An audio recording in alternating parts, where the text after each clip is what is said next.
some things you've said that you wouldn't want to remember, but most things, if you're trying to influence and you're trying to remember what to say, so this is the same process. That's why it's part of today. So, are you any good at remembering names? Yes. Right. Can you take a blank sheet of paper each, please? And one blank sheet of paper. Actually, every second person take 2 sheets. Oh, actually, go on, all take 2 sheets. Oh, well, we'll be brave today. We'll be brave. 2 sheets. And then when you've got your 2 sheets, can you go and get a coloured pen, please, off one of the flip charts. Please remember where you got it from so you can return it to that place. Otherwise, and then return to your chair. Any chair? Any chair at all. And notice how we've created already, in this short time, a culture of urgency. Be aware of that. How did I create a culture of urgency? There's some basic principles going on here. Great. Can you, on one of those sheets of paper, can you draw a large head of a person, please, male or female? Yeah, you don't draw it unless it's good. Okay, of course not. Large head of a person, and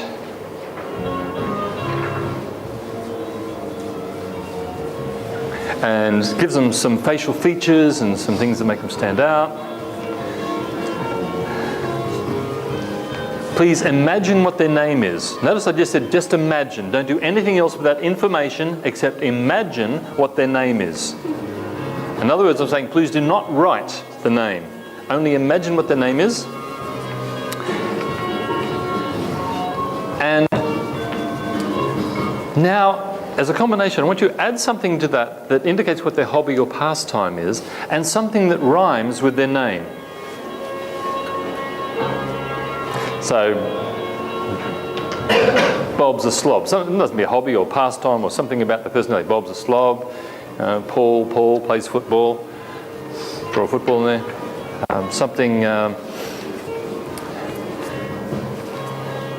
Scary Mary. Hairy Scary Mary. Handy Mandy, she only lives around the corner. No, I didn't say the other one. I said handy.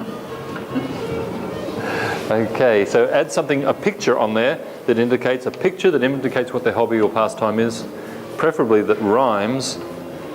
Oh, the hobby needs to rhyme.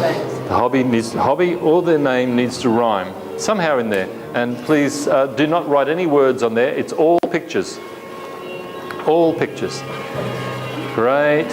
So, memorize their name. And now, can you swap pens with the person next to you? Make sure you get a different colour. Make sure you get a different colour. Some of you... okay, different colour. Swap pieces of paper. Now, just put the other piece on the front. No, I'm sorry. Take the second piece of paper out. Right. And now draw a large head of a person of the opposite sex to the first one. So if you drew a man before, draw a woman now. You're drawing another person, the opposite sex, to the first one you drew.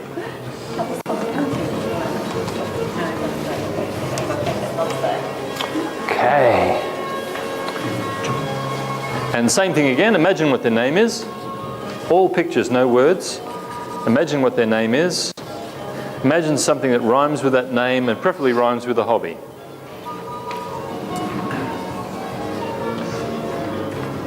Lorraine Trotter, the train spotter.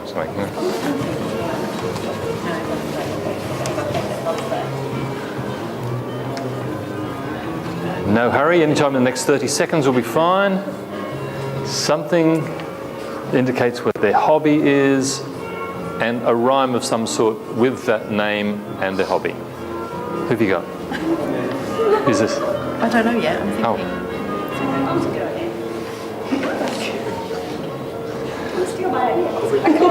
15 seconds.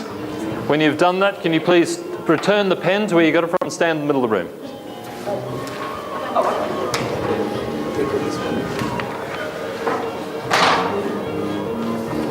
And quick, we need you. Oh, what's that? Okay. Normally it's images, but sorry, I just that works. That works. That works. Onomatopoeic. I love that word, onomatopoeia, onomatopoeia, onomatopoeia. You like that word? Onomatopoeia. I'm learning Spanish, my favourite words. It's mariposa, the butterfly. Okay, so can you hold your images out the front, please? Thank you. Great. Okay. What we might do? We got time? Yeah. Can we kill that one? No particular reason. Kill that one. And that one. Just remember the one you've got. Great. Thank you. Just had a few too many. Make the exercise run too long. So, repeat after me. I'm good at remembering names. I'm good at remembering names. Okay. See if the voice is coming down yet. Yeah, it's coming down a bit. It's starting to get used to the idea that you might be. All right. So this is how I remember your names. Okay, let me go. Hi, I'm Ross. You're Terry. Nice to meet you, Terry. Terry. Nice to meet you, Terry. Terry is my brother name in Australia. Yeah. So Terry, about a similar age, I'd say as well. So that there's and similar height. He's probably a bit shorter than you. So there's a link there. Yeah, Terry.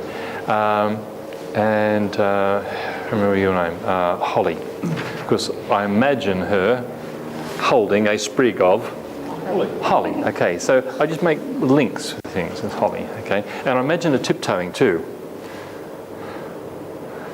Holly, go lightly. Yeah. Okay.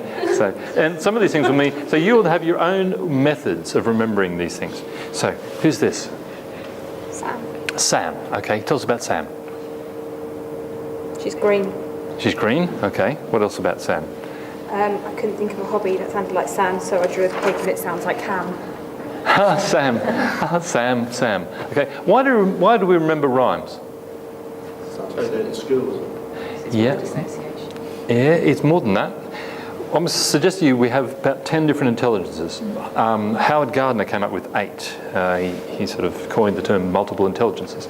And every time you store something under that intelligence, then you have a stronger memory because of the strings of neurons. You know, we heard it and we saw it and then we touched it and then we taught it. So remember it. So also, music, what's the first rhythm your brain ever hears? Heartbeat. Whose heartbeat?